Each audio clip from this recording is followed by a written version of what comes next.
Hello again. In this episode, we're going to talk about crate training, how it worked out for us, and how we use it these days with our now 8.5-month-old puppy. When we got our puppy, we didn't know anything about crate training, and to be honest, my initial thoughts was that it seemed cruel.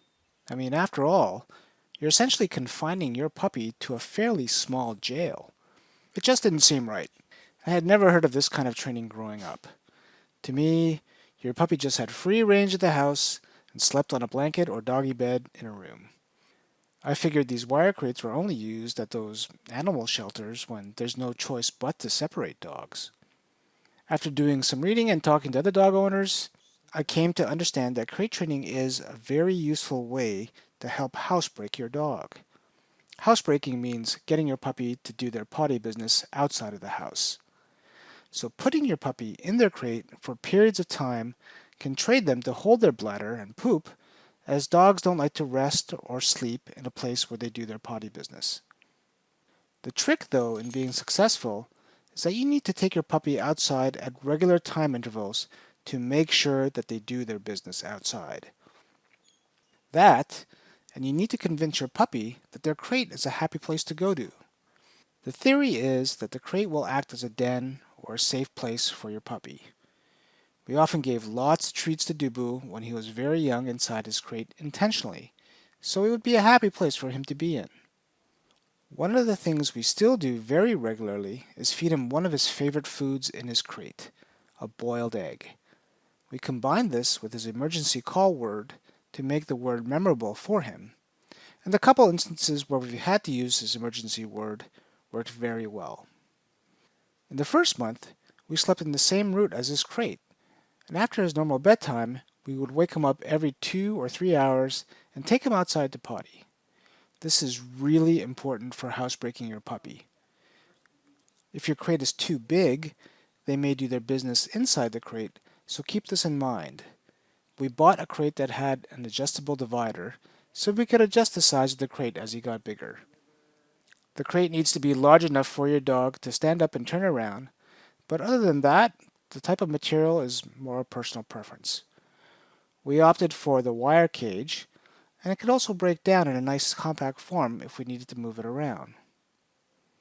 We aren't quite sure how large Dooboo is going to be when fully grown, so we opted for something bigger just in case. We used this crate as well for enforced napping throughout the day when he was a young puppy.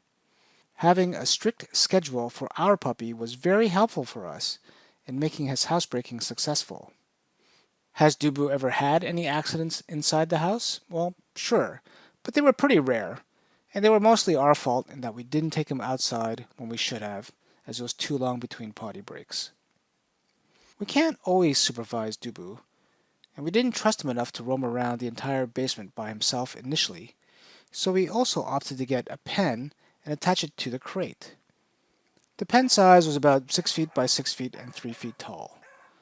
This was to give him progressively a little more freedom without supervision. We found he didn't like it too much and often made more of a fuss when he was in it. We also did use it as a form of discipline when he was being too aggressive or bitey, but tried to limit the amount of time as we didn't want the pen to be a place he didn't want to go to. In the end, we only used the pen for 2 to 3 months, as we moved him to his own room upstairs once we were confident enough to expose him to more of the house. Was the pen worth it? Well, the early puppy months can be really hard. Really hard, with all the biting, scratching, and general craziness. So even though we only used it for a short period of time, I'd say it was worth it. Even though I think we may never use it again. So Dooboo is about 8.5 months old now, and when we put him down for the night, we put him in the crate.